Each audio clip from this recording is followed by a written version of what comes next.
no one can freely enter or exit the Opera House at the moment. If you wish to leave, you must register your identity with us first. No, we're not leaving. We're representing Linny and Lynette as attorneys, so we're investigating the case. Were you always guarding this entrance? Yes, after the Chief Justice gave the order, everyone coming in or out must undergo a strict inspection. So, the missing girl couldn't have left from here, at least, not from that point on. I doubt there was much opportunity then, either. How can you be so sure, Well, because I was in charge of security near the entrance at that time. I couldn't see Linny's performance from here, which was quite a shame. Just my luck. But still, I did not abandon my post, and I stayed put no matter how loud the applause was. If someone had so much as even approached the door, I would have noticed it, let alone if they had tried to leave. We Melusines are good at that sort of thing, you know. So, it's safe to say the girl couldn't have left through here. Alright, thank you for your help. This'll be useful info.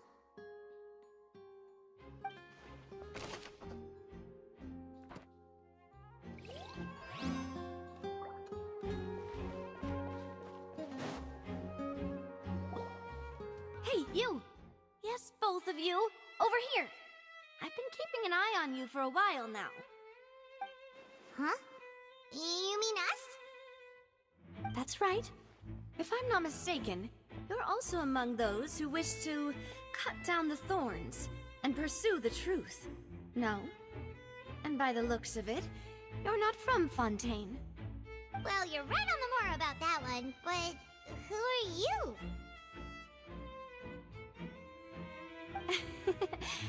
Have you never heard of the Spina di Rosula? From mediating disputes and providing protection to solving conundrums, you name it, Spina di Rosula does it. And I, Navia, have the honor of being its renowned president. Though those who play by our rules call me boss. I'm Silver, her attendant. Pleased to meet you. And I'm Melus. Demoiselle's various daily needs and affairs are under my purview. Huh? Boss? Demoiselle? What gives with the names? Well, I am the second generation president. Melus and the others are still used to my previous title. My apologies, Demoiselle. Should you prefer, boss, I will endeavor to use that instead. No, no need. You don't have to call me boss. Just Navia is fine. Okay, if you say so. Not that we're members of Spina di Rosula anyway. All merely trifling details. Never mind. Now, back to the situation at hand. That's right. I've always kept an eye on the serial disappearance cases. My interest stems from a matter back from my father's time.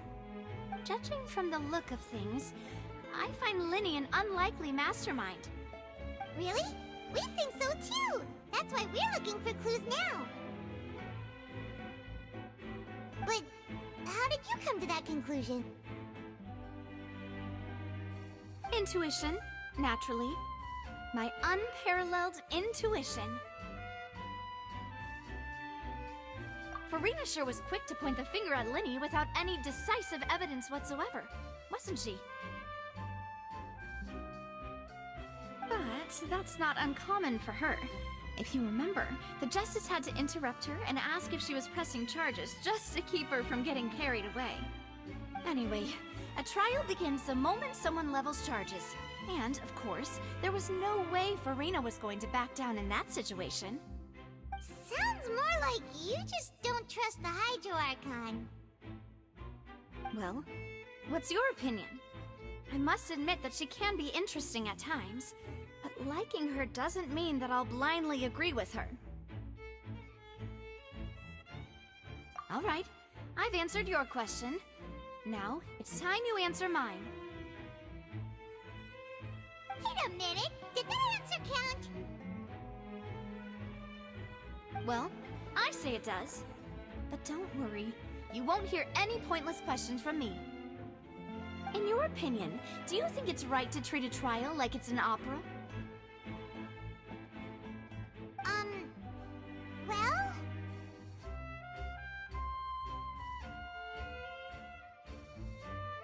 And why would that be?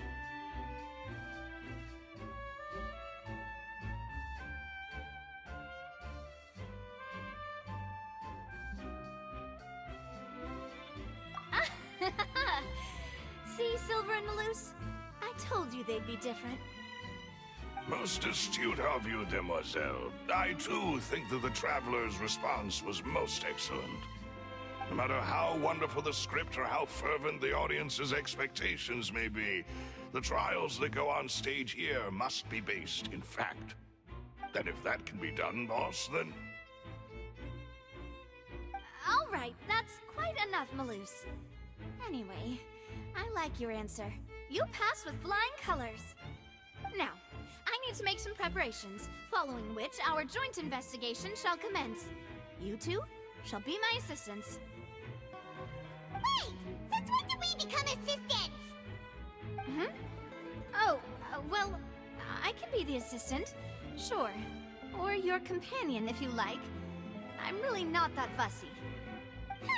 That's more like it.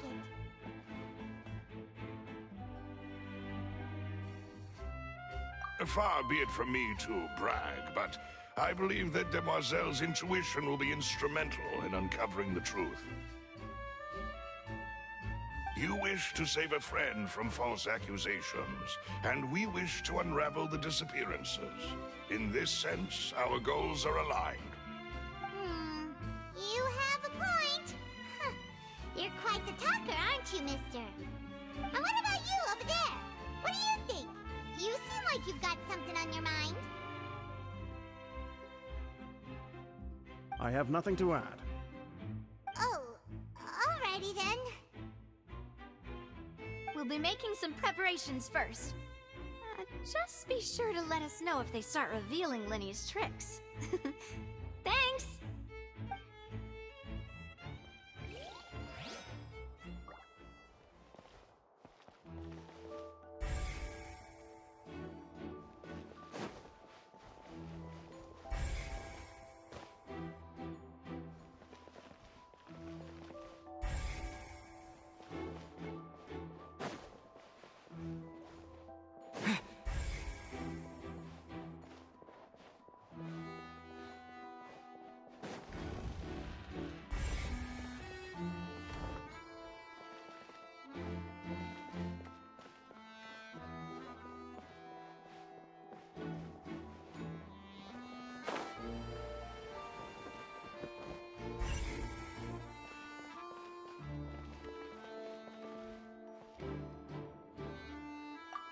Lenny's still talking to the guards. It seems he'll have a lot of explaining to do. I think someone will be assigned to monitor us later, but that's alright.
investigating?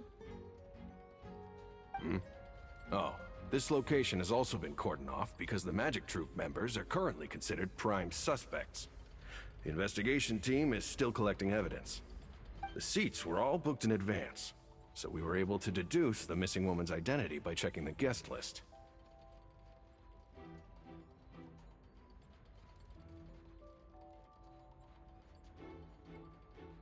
Sure, it's not like this is confidential information. We will publish it later anyway when we petition the public to help us find the missing person. Her name is Halsey. She's a painter from Fontaine who's made a bit of a name for herself. Apparently, she wasn't a regular at the Opera House, but she'd been feeling some pressure with her work lately, which made her decide to come see the magic show. The magic troupe members all claim not to know her. We have looked into her social connections. It seems that she has no personal grievances or conflicts of interest with the suspects. Simply put, she wasn't related to the magic troupe at all, which matches the features of the previous serial disappearances. Were the victims of previous cases also chosen at random? That's how it seems to us, in any case. Apart from the fact that they were all young women of around the same age range, there really weren't any other connections between them. Okay then. No need to be so formal.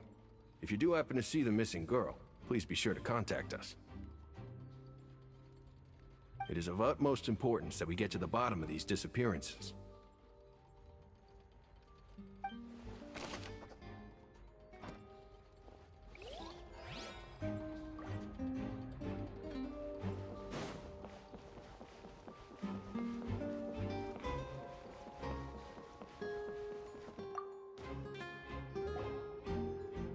The investigation team has some new findings. Turns out there's an issue with the random number selector after all. See, I told you. What if the machine picked some big guy's seat? You think the murderer would have still made his move then? Sorry to interrupt, but we're helping Linny and Lynette with their side of the investigation. What were you saying about the number selector? There's something wrong with it? You're trying to help them? That'll be a tall order. Linny used the machine to pick a random member of the audience during his performance, right? The lucky girl that later disappeared. Well, we thought there might be a serious problem with the machine, so we had it taken away for further inspection. It turns out that the seat number it picked wasn't random at all. The machine picks that same number every time. I'm sure you already know that you have to make a reservation in advance to get a seat, regardless of whether it's a trial or some performance. In other words, Linny knew who would be sitting where from the very beginning. That much checks out. Linny reserved our seats for us too. Bet you see why I was saying it'd be tough to make a case for Linny. Even though it's bad for Linny's case, Paimon had better write it down.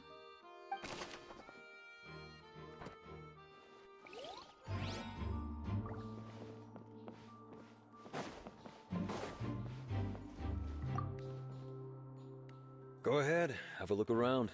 In the end, we're both after the truth.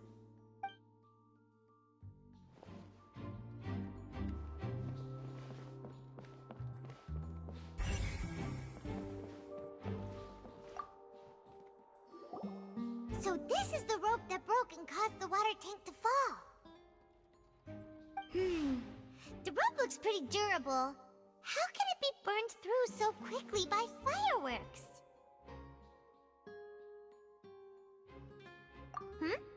Why are you suddenly so serious, Traveler?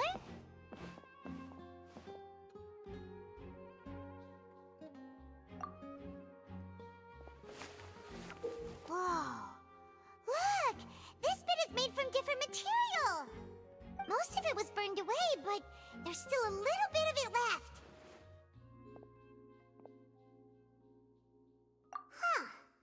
So if a rope meant to hold something was made with that kind of material in it, then that means... Wait! Paimon should write all this down! Let's take notes!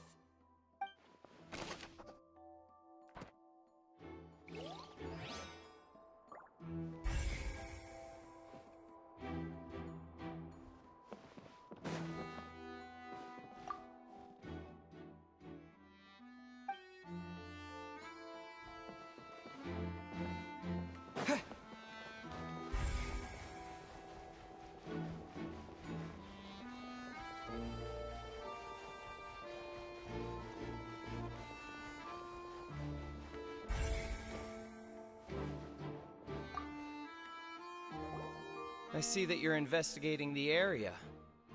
Well, it just so happens that I'm interested too. If you find any new and interesting leads, be sure to share them with me, alright? We don't have too many thoughts yet.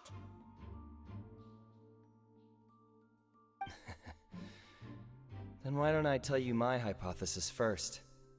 The way I see it, and I'll start it with that loud thud. The thud? Oh, you mean the sound that happened during the countdown? Yes, exactly.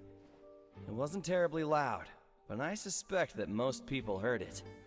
It's just that everyone was awaiting the results of Linny's trick with bated breath, so no one paid it much mind. But now that the incident has happened, the thud has become an important clue. That makes sense. So, what do you make of it? I'm of the opinion that it may have been the sound of Linny's accomplice. Lynette, perhaps. Jumping atop the water tank, or something like that. And when the pyrotechnics went off, she cut the rope, sending the water tank crashing down. Wait, wasn't the noise we heard too loud for that? Perhaps the balance wasn't right, leading to a particularly rough landing.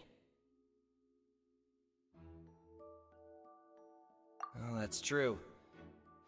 I suppose I must reconsider. That does remind Paimon, though. What was with that sound?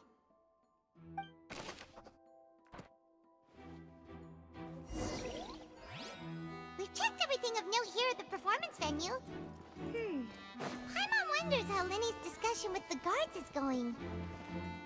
Let's go see, shall we? Ooh, things... Understood. Then I will be going with you. Just so you're aware, I will be monitoring your actions and making notes as necessary. Very good. Thanks for being so agreeable. I'd pull a rose out of my hat as a gift for you if I could. You may spare the pleasantries. I'm just doing my job. You've arrived. Who's this? Me? I'm Spina di Rosula's guardian angel. If you've got a problem, I've got the firepower. Sorry, I got a little carried away there. Call me Navia. I'm a partner of theirs, and we'll be helping investigate this whole situation. And these are my companions. Would you mind if they join as well? Fine by me. Oh, new helpers? I would be most grateful. Well, let's just say we're tagging along. It's not every day you get to see the secrets behind magic performed on such a large scale. I appreciate your kind interest. Come with me. We'll be heading below stage.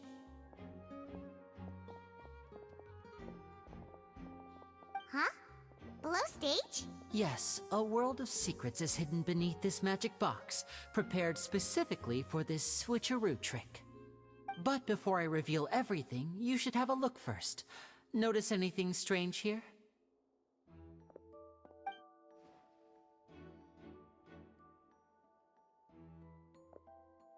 I'm not trying to be dramatic. Remembering the details of a trick will help you understand the methods used to perform it more easily. Huh. Weren't there balloons and other decorations here? Where did all that go? Ah, good eye. That said, you're still far from discovering the answer. The back? You mean the inside of the door? What's different about it? Paimon didn't notice anything. Very good indeed. I thought you might not be able to catch that, given that you were sitting in the first row. The back of this door was patterned. Those patterns are now gone, replaced by a smooth wooden board. So, if you put 2 and 2 together, what do you get?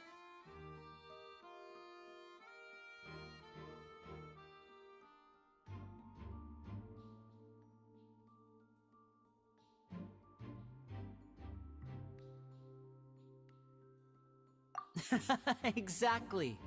All right, let's go. I'll tell you how it works as we head down.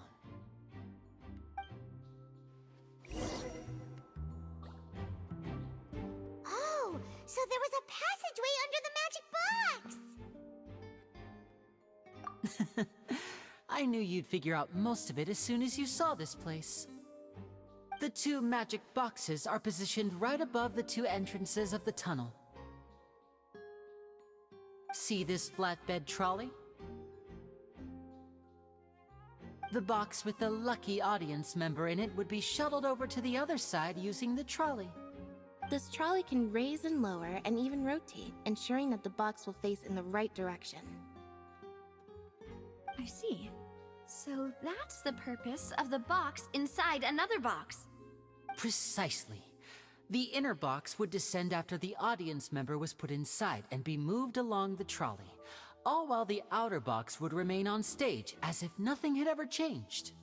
So that's how you did it! Once the box was lowered, the trolley would store some energy through this device here, with which it would complete the rest of the steps. The audience member would only be able to feel some slight movements in the dark, and by the time she walked out, she would already be back on stage.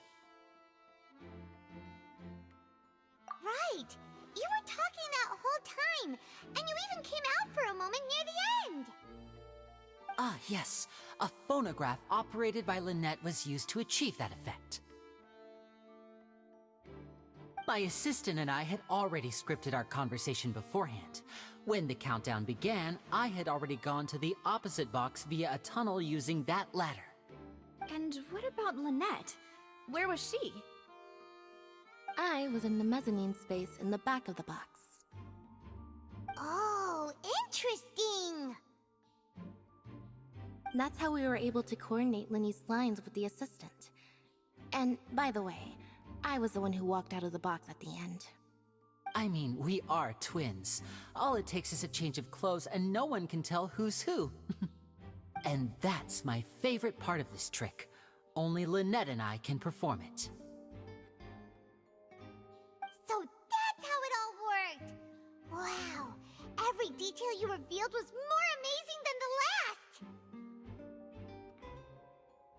Lynette would briefly walk out of the box and then go back in, jumping into the tunnel and escaping before the box on the trolley could finish ascending. And then I walk out of the other box in the audience area, and the trick would be complete. The operative word here being would. But as you saw, Cal was in the box, not our audience member. She, on the other hand, mysteriously vanished. We really don't know how that happened. If not for that interlude, this would have been an astonishing trick. I probably never would have figured out how you pulled it off. And yet, to think that someone was able to use this magic trick to commit a crime. Could we have a look around? I think we can come up with some more leads. This is the scene of the crime, so Linny and Lynette are not permitted to stay here. I'll escort them back up. Yes, of course. No need to be so strict now. I won't disappear into thin air, you know. Thanks, everyone. We're counting on you.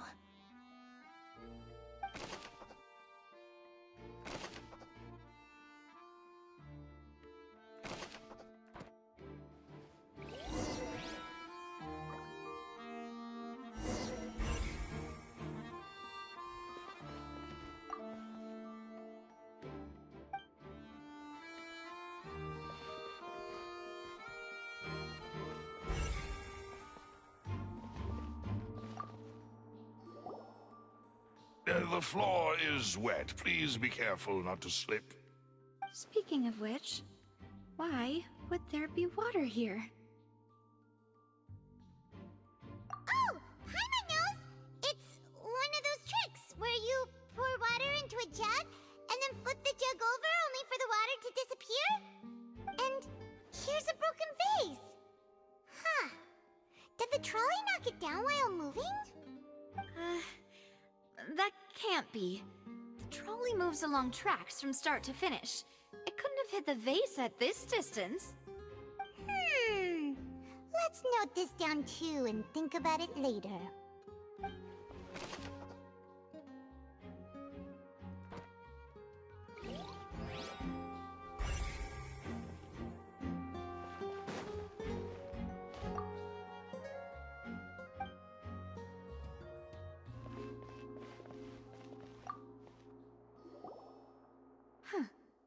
What's this?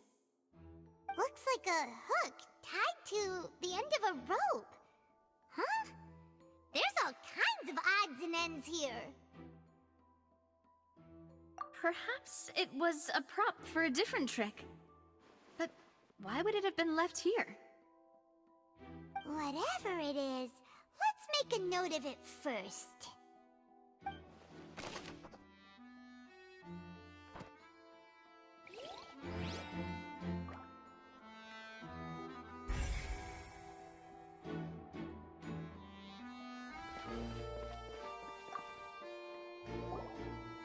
Oh, these are the clothes that the lady chosen from the audience was wearing, right?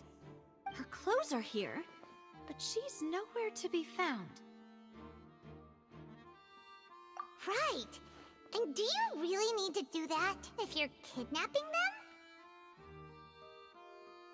Ugh, this is so confusing. Paimon doesn't want to be a detective anymore.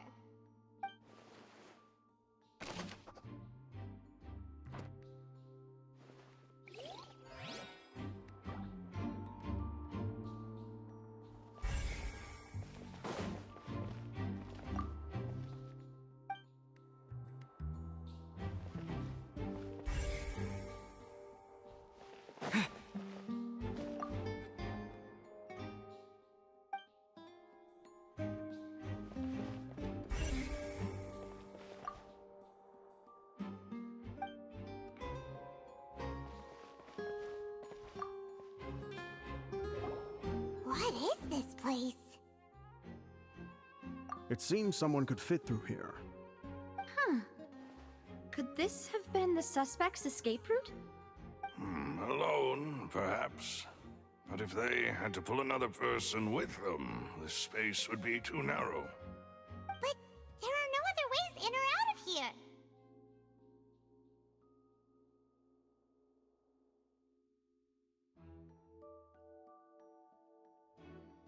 Oh, you're right! Let Paimon write that down.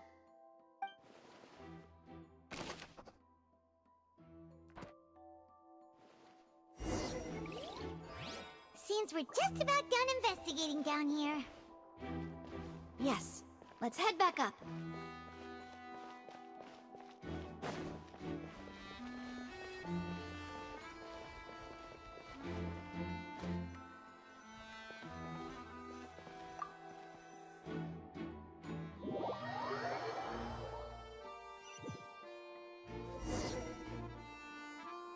Well, we've ascertained the state of the crime scene. Let's find a place to sort out our findings once Malus returns. It seems to me that there are several things that don't add up here. Apologies for the wait, demoiselle. So, what did the guards say? Did the criminal escape through the vent? They believe the odds of that are very low, since the vent leads to the Opera House's basement. The guards have checked the area carefully. No one left through the basement during the performance or after the incident, and no one was found hiding there. So the tunnels become like a secret chamber then! You know, like the kind you usually see in novels! The plot thickens. Halsey's disappearance and Cowell's death are both quite inexplicable. No wonder Farina was so confident in her accusation. All the current evidence points toward Linny and Lynette. In other words, the charges are very likely to be upheld unless we make some considerable progress. Charges and then trial. So if the charges are upheld, they'll announce a sentence? That's right. This is how a trial goes in the Opera House. During the proceedings, the Chief Justice and the Oratrice will hear statements from both sides. That's right. This is how indemnitium is produced. The statements from both sides, the defenses from attorneys, witness testimonies, and even the audience's emotions will all be projected on the Oratrice. To put it simply, it's as if the Oratrice has its own will, and is a judge in its own right.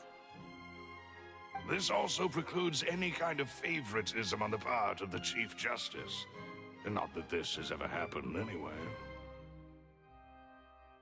Once both sides have finished speaking, The Chief Justice will make his final decision. This, too, will be used by the Oratrice as a reference. Then, finally, the Oratrice will be consulted by officials.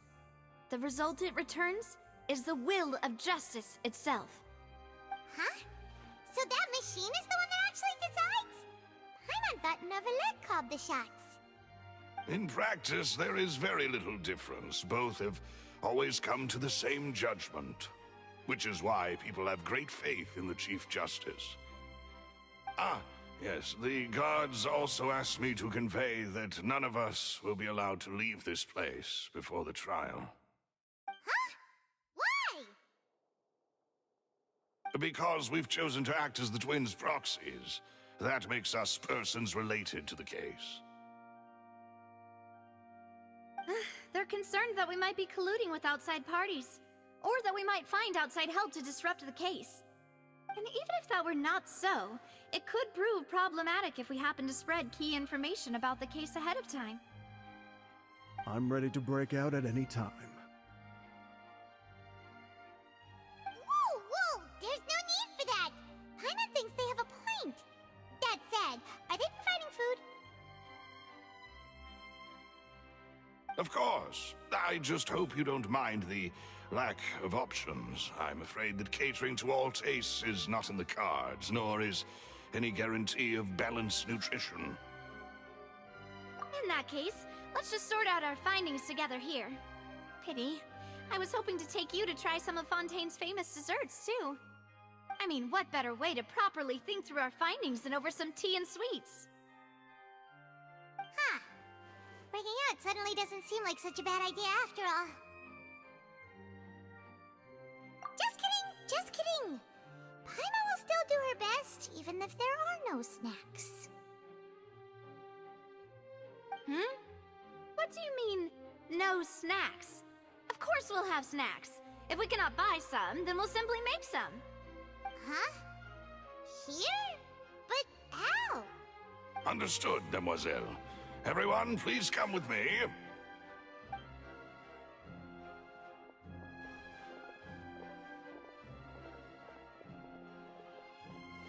Wait, you're carrying a portable stove with you? Yes, I must be prepared to meet the Demoiselle's baking needs whenever the fancy strikes her. I have eggs, sugar, and almonds at the ready. Good work, you two. Then I'll get to it. Please sit tight for a moment. You'll get to taste my awesome snacks soon enough. These three are quite the interesting group.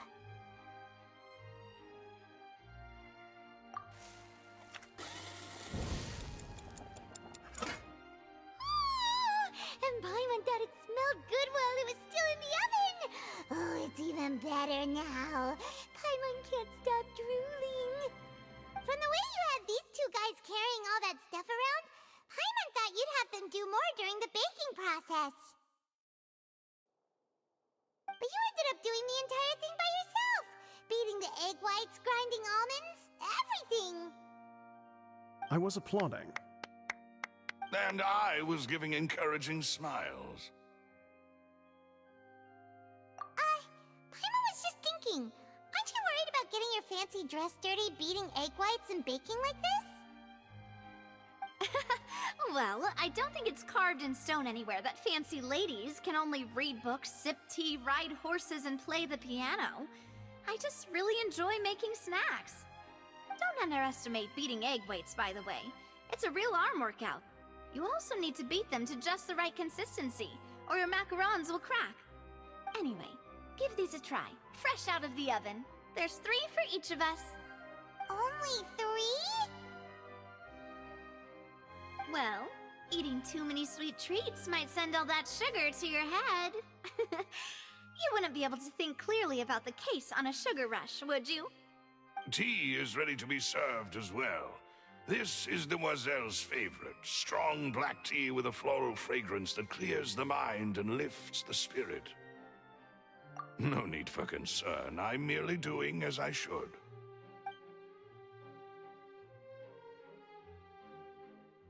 All right then. Down to business. As Paimon mentioned previously, the tunnel seems to be something of a secret chamber. However, we can assume that Linny and Lynette were not alone within it. Some criminal also occupied its sealed confines. The magician twins could have committed the crimes, of course, but they lack any logical motive. Exactly! Why would they do such a thing right when everyone was watching?